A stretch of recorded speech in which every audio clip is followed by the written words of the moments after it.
Meu conto, minhas regras. E como o Cortázar mesmo diz, os teóricos e os críticos não têm por que serem os próprios contistas. E é nesse momento que Cortázar traz no texto uma outra analogia bem conhecida, a do boxe. Segundo essa analogia, o conto e o romance funcionam como boxe. Enquanto o romance ganha por pontos no leitor, o conto ganha por nocaute. Todo mundo que tem um conto predileto, todo mundo que já ficou marcado por um conto vai conseguir entender exatamente o que ele está falando. Oi, gente, eu sou a Mila, eu sou escritora e facilitadora de oficinas de escrita criativa. Sejam muito bem-vindos aqui no canal. Aqui nós vamos falar sobre feminismo, literatura e escrita criativa, tudo sob uma perspectiva decolonial. E hoje nós vamos falar sobre conto, mais especificamente sobre o texto do autor argentino Julio Cortázar, alguns aspectos do conto, que faz parte do livro Valise de Cronópio. Porém, esse texto está disponível em PDF, em sites institucionais como o da USP, no meu blog, por isso o link dele está aí na descrição. Fica a seu critério se você quer primeiro ler o texto e depois voltar aqui e ver o vídeo, ou ver primeiro as minhas considerações sobre o texto e depois ler.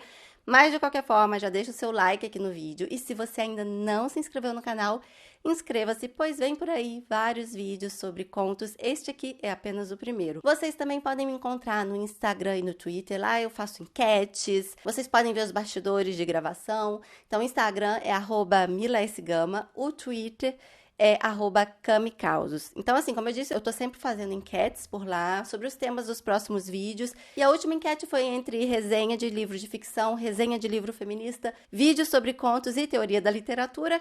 E a maior votação foi vídeos sobre contos e resenha de livros feministas. Mas todos os temas ganharam uma votação expressiva e por isso eu vou seguir esse roteiro para produzir vídeos aqui para vocês nas próximas semanas. Então, vamos falar sobre o conto. Eu começo querendo saber de você. Você pode me responder aí nos comentários se você gosta de ler contos, quem são os seus contistas preferidos, qual conto te marcou e se você sabe falar por quê. E me diz se você gosta de escrever contos, se você já tentou. Me conta tudo aí. Ao longo desse vídeo, nós vamos refletir um pouco sobre o que o Cortázar traz em seu texto acerca do conto. Esse texto fez parte de uma apresentação que ele fez em Cuba. Cortázar foi algumas vezes à ilha no processo pós-revolução, ali na década de 1960, e eu não achei nenhuma informação de qual dessas viagens originou o texto, né? Eu gosto de trazer essas informações, esses dados aqui para vocês, mas isso eu não achei. Então, vamos falar sobre o texto. Algo que me chamou de cara a atenção no início do texto dele foi pelo fato de eu também morar na Europa. Cortázar, ele afirma que o conto ele não tinha assim, uma tradição na França da década de 60 como ele tinha na América Latina. Isso é uma realidade até hoje. A Europa, apesar de ter grandes contistas na sua história, ela não tem uma produção e um consumo de contos como nós temos na América Latina. E isso me surpreende muito. Nós não inventamos o conto, mas nós nos dedicamos tanto a ele de tal forma que nós imprimimos nossa própria identidade nele e o tornamos em algo que é praticamente nosso, só nosso. Meu conto, minhas regras. E falando em regras, Cortázar não determina se um texto é ou não um conto. Ele diferencia entre um bom conto e um conto ruim. Ele fala o seguinte: ninguém pode pretender que só se devam escrever contos após serem conhecidas as suas leis. Em primeiro lugar, não há tais leis. No máximo, cabe falar de pontos de vista de certas constantes que dão uma estrutura a esse gênero tão pouco classificável. Tem ainda um trecho no início do texto que eu achei bem poético, onde ele diz: chega o dia em que podemos fazer um balanço, tentar uma aproximação apreciadora a esse gênero de tão difícil distinção, não esquivo nos seus múltiplos e antagônicos aspectos e, em última análise, tão secreto e voltado para si mesmo, caracol de linguagem, irmão misterioso da poesia em outra dimensão do tempo literário. Interessante o Cortázar falar isso, assim, né? Apesar de toda a beleza poética desse trecho, mas, ao mesmo tempo, ele passa meio que uma ideia como se não houvessem estudos naquele momento sobre conto, né? E mais pra frente, como eu vou citar aqui agora que vocês vão ver, ele fala também como se não houvessem contos suficientes escritos na história humana. Olha o que ele fala agora. Os teóricos e os críticos, eles não têm por que serem os próprios contistas. E é natural que aqueles só entrem em cena quando exista um acervo, uma boa quantidade de literatura que permita indagar e esclarecer o seu desenvolvimento e as suas qualidades. Ou seja, vamos pensar na década de 1960. Não existiam contos suficientes produzidos até então? Questionamento que me veio enquanto eu lia, porque esse texto ele me lembrou um outro texto de um pesquisador russo de contos maravilhosos, que é o Vladimir Prop. Para Prop, o conto é provavelmente a primeira forma literária da humanidade. E ele questiona ainda no livro Morfologia dos Contos Maravilhosos a ideia de ser necessário catalogar ou conhecer todos os contos que existem no mundo para estudar o gênero. Ele diz o seguinte, o Prop, isso tá, gente? Sendo assim, qual é o número total de contos que temos que ter à nossa disposição? Além disso, existe realmente um grande número de pesquisadores que conheça ao menos o material impresso? Vemos assim que, dadas as circunstâncias, não se pode dizer, na verdade, que o material reunido ainda não é suficiente. O problema, portanto, não reside na quantidade de material, mas nos métodos de estudo. O próprio critica, na introdução do livro, e acho que dá para perceber nessa citação, justamente essa ideia que muitos pesquisadores, mesmo escritores, têm de que não existe material suficiente para estudar o gênero de contos. E isso, década de 20 e década de 30, que o próprio falou isso, tá bom, gente? Quando nós vamos, então, ter contos suficientes para estudar o gênero? Sendo assim, ele defende que para analisar, categorizar, etc., não é necessário conhecer todos os contos ou milhares de contos. Precisa de uma amostra e uma boa metodologia. Então entra aqui aquela analogia com o exame de sangue, né? Você não precisa do sangue completo para detectar algo, apenas alguns mililitros já é suficiente.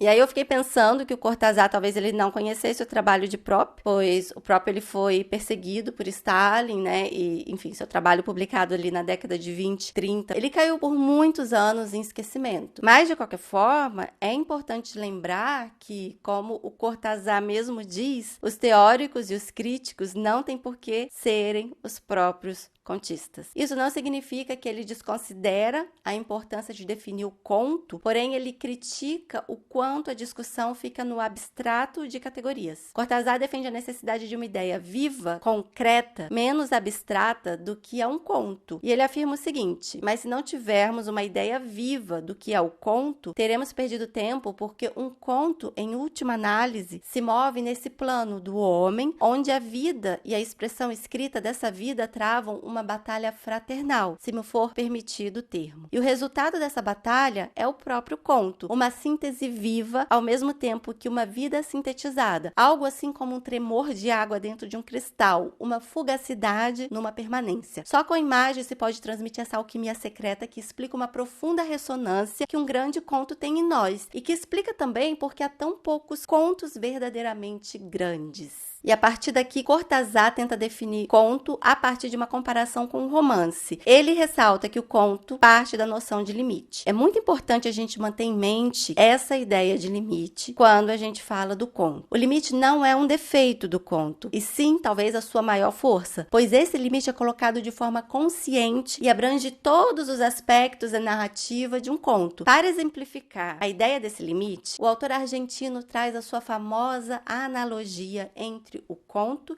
e o romance e o filme e a fotografia. O texto diz: o romance e o conto se deixam comparar analogicamente com o cinema e a fotografia, na medida em que um filme é, em princípio, uma ordem aberta, romanesca, enquanto que uma fotografia bem realizada pressupõe uma justa limitação prévia, imposta em parte pelo reduzido campo que a câmera abrange e pela forma com que o fotógrafo utiliza esteticamente essa limitação. Enquanto no cinema, como no romance, a captação dessa realidade mais ampla e multiforme é alcançada mediante o desenvolvimento de elementos parciais, acumulativos, que não excluem, por certo, uma síntese que dê um clímax da obra. No conto e na fotografia, essa escolha de um momento significativo é uma limitação, mas ela traz um efeito que oferece uma espécie de abertura ao leitor, espectador, ultrapassa o elemento literário visual, quando o fotógrafo ou um contista, ele tem a habilidade necessária para aproveitar esteticamente dessa limitação. E é nesse momento que Cortázar traz no texto uma outra analogia bem conhecida, a do boxe. A ideia não parte de Cortázar, e sim de um amigo escritor, mas ele não cita esse amigo, por isso muita gente associa a autoria dessa ideia diretamente a Cortázar. Segundo essa analogia, o conto e o romance funcionam como boxe. Enquanto o romance ganha por pontos no leitor,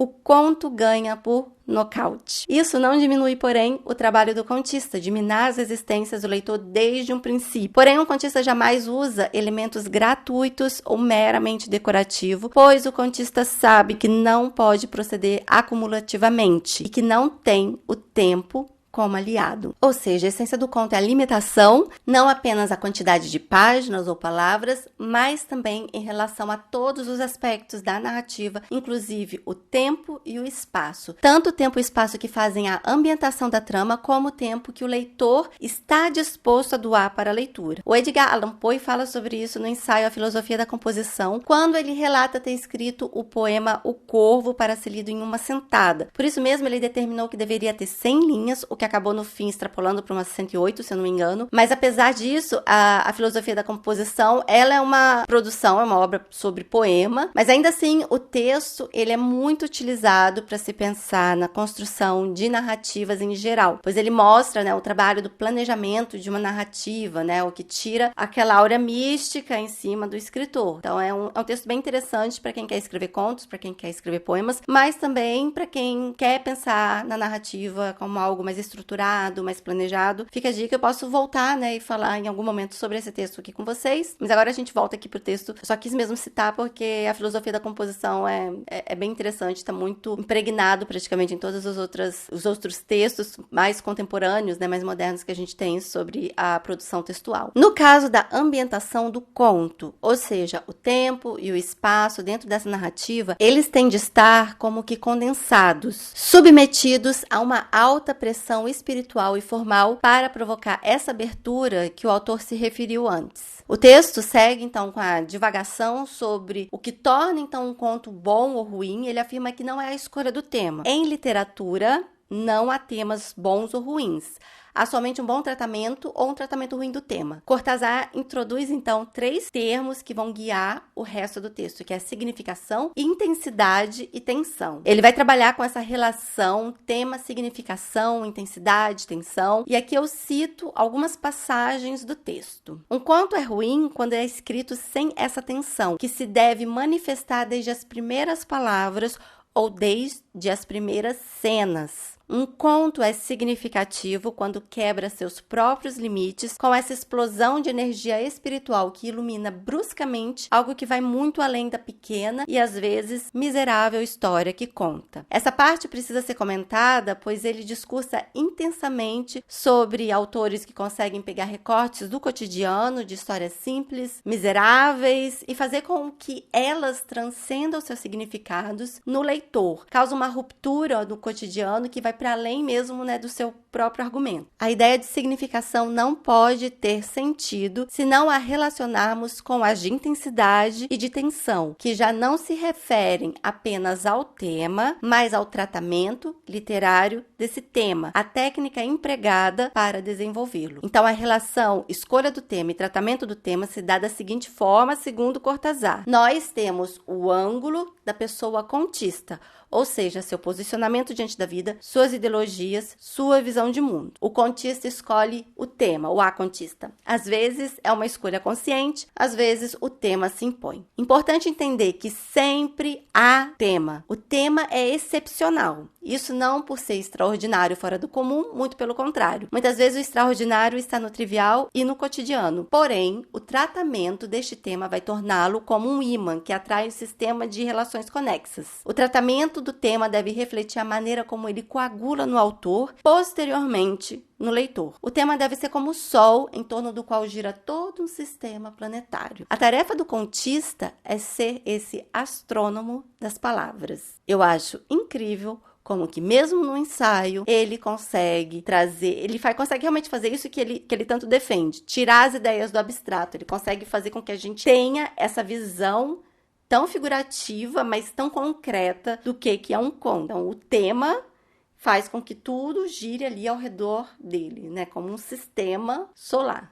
Eu adorei, assim, esse texto é uma delícia de ler justamente por isso, porque ele não é enfadonho. Ele traz essas imagens, essas metáforas que fazem com que a gente se delicie enquanto a gente olha a perspectiva dele, né, as opiniões dele aí sobre o conto, né? Então, voltando aqui, um bom tratamento do tema é o que orna o conto com características que tornam o conto inesquecível. Sobre essas características, o autor afirma: são aglutinantes de uma realidade infinitamente mais vasta que a do seu mero argumento e por isso influíram em nós como uma força que nos faria suspeitar das modéstias do seu conteúdo aparente, da brevidade do seu texto. E esse homem, aqui, né, aquele momento a gente feminista, que ele sempre fala o contista, o homem, enfim, né? E eu vou trocar esse homem por essa pessoa. E essa pessoa que num determinado momento escolhe um tema e faz com ele um conto, será uma grande contista se sua escolha contiver, às vezes sem que ele o saiba conscientemente, essa fabulosa abertura do pequeno para o grande, do individual e circunscrito para a essência mesma da condição humana. Todo conto perdurável é como a semente onde dorme a árvore gigantesca.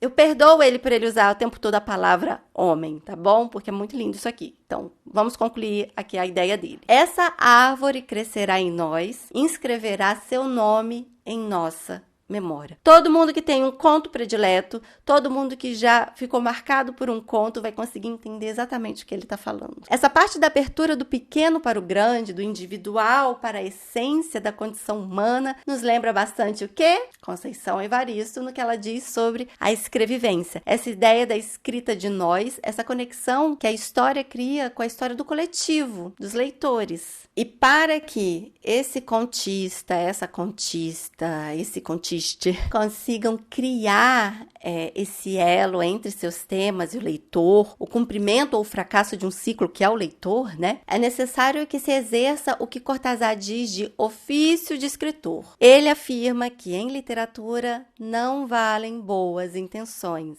Não adianta a pessoa querer colocar simplesmente suas ideologias num conto. É preciso atrapalhar o texto para que consiga o efeito desejado. Aqui eu queria apenas abrir um parêntese, pois essa questão dele falar sobre o ofício do escritor, e ele volta nisso várias vezes, incomoda um pouco, né? Porque nem todos os escritores querem ou conseguem mesmo escrever contos, e nem todo contista quer ou consegue escrever um romance ou um texto no outro gênero. Então, é um termo que acredito que fora do local da palestra, né, que ali dentro da palestra existe toda uma questão, né, de até mesmo a comunicação não verbal, enfim, né, fora do contexto da palestra isso pode ficar um pouco estranho. Eu não gostei muito dessa ideia do ofício do escritor, mas enfim, porque tem pessoas que são escritores, tem o ofício do escritor no romance, mas que no conto ele não vai conseguir fazer um bom conto, justamente por estar tão fixado e ser tão, né, por gostar de escrever romance, né, por ter, assim, a gente tem, quando a gente escreve, a gente acaba pegando alguns tipos de mania, de vícios, né, na maneira da gente escrever. Então, se você tá ali adaptado a escrever romances, você não necessariamente vai conseguir escrever um bom conto. Então, assim, essa coisa do ofício de escritor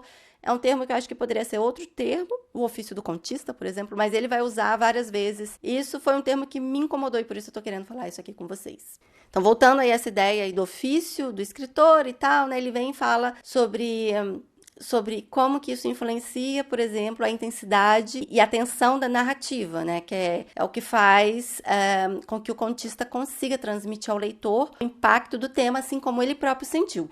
O que é que eu abro outro parêntese que, na verdade, isso é uma ilusão, na minha opinião, pois a maneira com que o leitor vai receber um texto, ela é bem diferente da maneira que o autor a elaborou, assim, né? Mas ok, é a opinião dele. Só que quantas vezes eu escrevo um texto e eu acho esse texto fantástico, eu falei, uau, eu escrevi isso, né? E aí, quando as pessoas leem, elas não dão a mínima para ele. Aí eu escrevo, sei lá, algo por escrever, para treinar a escrita, né? Aquele tipo de texto que por pouco eu não publiquei, seja nas redes sociais, seja num livro, mas que por algum motivo a gente acaba, né, incluindo ali na lista de textos para publicar, para ter um número, uma sequência, né, ali, né, um conceito. E aquele texto que você não dava nada por ele recebe um feedback extremamente positivo. E isso é algo que me surpreende. Então, assim, é complicado querer medir pelo nosso texto e nossa preferência aquilo que vai realmente impactar o leitor. Mas, enfim, a gente segue tentando, né, gente? Então, aqui ele volta a definir intensidade como a eliminação de tudo que não é essencialmente necessário à narrativa. Ele lembra que nem todos os autores procedem da mesma forma no quesito intensidade. Alguns, como Kafka ou Lawrence, eles vão nos aproximando lentamente do que contam. E esse aproximar lentamente, ele chama de tensão. E a partir daqui o autor ele começa a discursar sobre a tentativa de se escrever muitos contos do campo argentino, dos gaúchos, contos cuja conotação oral sempre se mostra muito envolvente, mas quando documentados perdem sua magia, mesmo quando os documentadores tentam manter a linguagem popular. Ele apresenta isso como um erro de querer se prender no popular. O que, na verdade, esses autores fazem, eles acabam transferindo preconceitos regionalistas, localistas e étnicos ao texto. E a quem vai receber o texto. Ou seja, a partir do momento que você fala o texto tem que ser popular, você subestima o leitor. E aí ele diz o seguinte: cuidado com a fácil demagogia de exigir uma literatura acessível a todo mundo. Muitos dos que a apoiam não têm outra razão para fazê-lo, senão da sua evidente incapacidade para compreender uma literatura de maior alcance. Pedem clamorosamente temas populares sem suspeitar que muitas vezes o leitor, por mais simples que seja, distinguirá instintivamente entre um conto mais difícil e complexo, mas que obrigará a sair por um momento do seu pequeno mundo circundante e lhe mostrará outra coisa, seja o que for, mas outra coisa, algo diferente. Não tem sentido falar de temas populares a seco. Ele conta como que uma narrativa como Hamlet toca mesmo as pessoas com pouco ou nenhum contato com a literatura. Eu vi a emoção que entre gente simples provoca uma representação de Hamlet. Obra difícil e sutil, se existem tais obras, e que continua sendo tema de estudos eruditos e infinitas controvérsias. É certo que essa gente não pode compreender muitas coisas que apaixonam os especialistas em teatro isabelino. Mas o que importa? Só a emoção importa. Sua maravilha e seu arroubo diante da tragédia do jovem príncipe dinamarquês. O que prova que Shakespeare escrevia verdadeiramente para o povo, na medida em que seu tema era profundamente significativo para qualquer um, em diferentes planos sim, mas atingindo um pouco de cada um, e que o tratamento teatral desse tema tinha a intensidade própria dos grandes escritores, graças à qual se quebram as barreiras intelectuais aparentemente mais rígidas e os homens se reconhecem e confraternizam num plano que está mais além e mais aquém da cultura. Até emociona ler algo assim, não é mesmo? Cortázar defende que a tarefa do escritor está em transformar a realidade em algo que transpasse a realidade e abduza o leitor. Ele divaga sobre a literatura da Revolução Cubana, sobre as possibilidades e os perigos de uma escrita na Revolução, justamente para não cair nesse desejo de se expressar sem esquecer os elementos de intensidade e tensão necessários a isso que ele chama de ofício de escritor. E aí, sobre escrita e revolução, ele diz o seguinte: quanto a mim, creio que o escritor revolucionário é aquele em que se fundem indissoluvelmente a consciência de seu livre compromisso individual e coletivo e essa outra soberana liberdade cultural que confere o pleno domínio do ofício. Não se julga um escritor somente pelo tema de seus contos ou de seus romances, mas sim por sua presença viva no seio da coletividade, pelo fato de que o compromisso total de sua pessoa é uma garantia insofismável da verdade, da necessidade de sua obra, por mais alheia que esta parece à vista das circunstâncias do momento. E por fim tem mais um trecho do texto que eu quero dividir aqui com vocês, pois eu acho essencial. Ele diz o seguinte: não se faz favor algum ao povo se lhe propõe uma literatura que ele possa assimilar sem esforço, passivamente, como quem vai ao cinema ver fitas de cowboys. O que é preciso fazer é educá-lo, e isso é, numa primeira etapa, tarefa pedagógica e não literária. Aqui tem dois pontos fundamentais que resumem essa parte do texto sobre o leitor. Primeiro,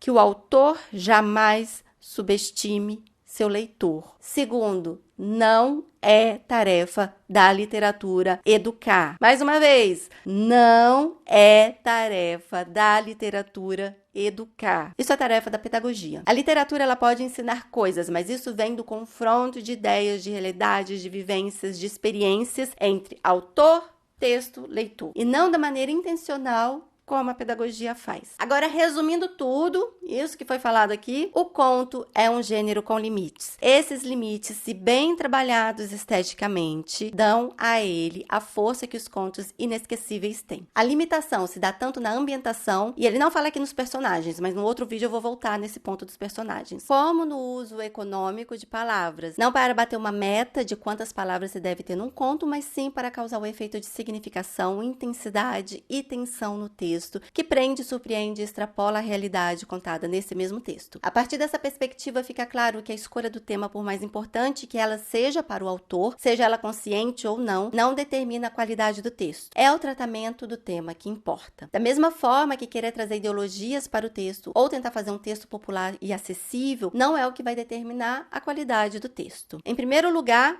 a literatura. Essa conexão inexplicável e cativante entre história com leitores. Os aspectos ideológicos e regionalistas, eles podem vir como um complemento estético. Eu concordo com vários posicionamentos do Cortázar nesse texto. Algumas coisas precisam ser lidas com atenção, cuidado, mas em geral eu acho que é um texto que traz não apenas reflexões interessantes sobre o gênero do conto, como ele também o faz de forma muito metafórica, muito visual, né? O que diferencia daquele texto acadêmico, né, seco, de pesquisa. Bem, eu espero ter conseguido extrair o máximo da essência desse texto para vocês, mas fica aqui, calma, porque eu fiz uma enquete lá no Instagram e mais de 20 pessoas pediram para eu fazer a leitura de um conto do Cortázar e a gente vai fazer essa leitura agora. Esse livro se chama Júlio Cortázar, Todos os Contos, publicado pela Companhia das Letras. Deixa eu achar aqui porque eu marquei ele aqui bem bonitinho. Ok, ele tá dizendo que eu não marquei. Obrigada por você dizer que eu não marquei, porque eu sei que eu marquei, tá? Eu sei que eu marquei. Brincadeira. Não, brincadeira. Volume 1, volume 2. Ok, o texto ele faz parte do volume Prolegômenos à Astronomia, se chama Da Simetria Interplanetária. E aí ele faz uma citação: This is very disgusting. Pato Donald. Eu adorei essa citação.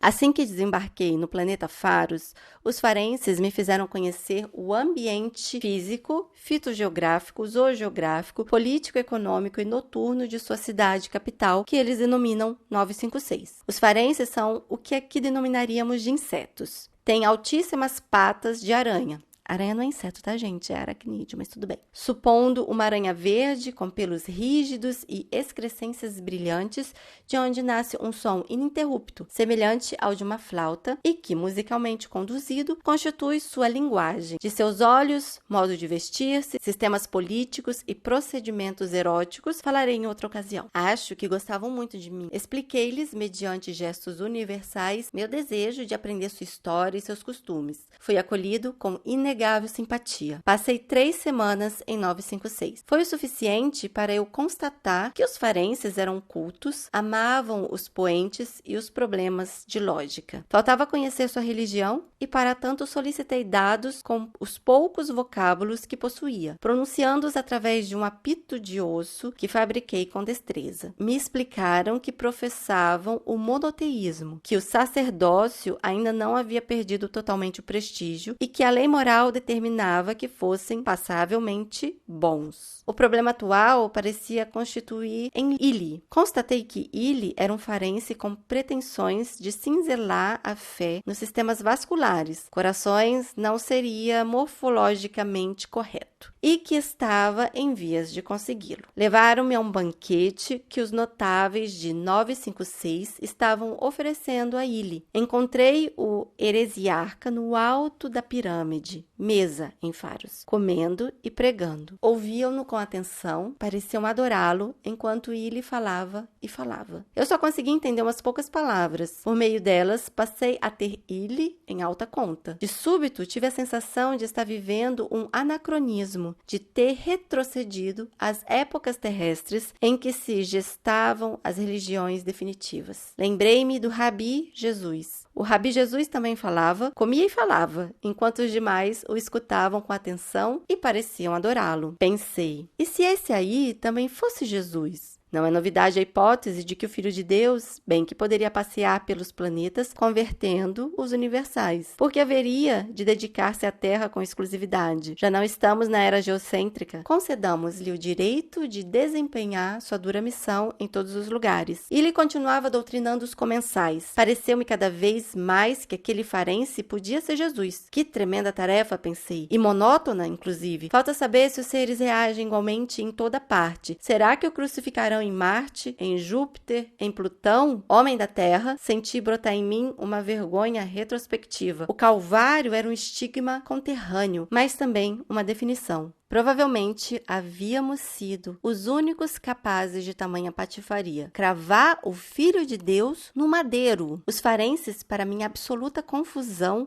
aumentavam as mostras de seu carinho. Prosternados, não tentarei descrever aqui o aspecto deles. Adoravam o mestre. De repente, tive a impressão de que ele estava levantando todas as patas ao mesmo tempo. E são 17 as patas de um farense. Crispou-se no ar e caiu de uma vez só sobre a ponta da pirâmide da mesa. Imediatamente ficou preto e em silêncio. Perguntei e me disseram que estava morto. Parecem que haviam envenenado a comida dele. Bom, eu espero que não tenha ficado muito longo essa leitura, que não tenha ficado muito chata, a minha maneira de ler. Mas, bom, o pessoal pediu. Vou deixar para vocês tanto o título do texto quanto o título do livro, na verdade, né, aqui na descrição, para quem tiver interesse de comprar, que foi o texto que guiou aqui o vídeo de hoje. Então, baixe, leia, que vale a pena. E, se necessário, volte aqui no vídeo e assista novamente. Então, conte aí para mim nos comentários o que vocês acharam do vídeo, o que vocês acharam do texto. Deixa aí a curtida de vocês, que ajuda bastante a gente que produz conteúdo. Assine o canal se você ainda não assinou. E a gente se vê no próximo vídeo ou por aí, nas redes sociais. Até a próxima!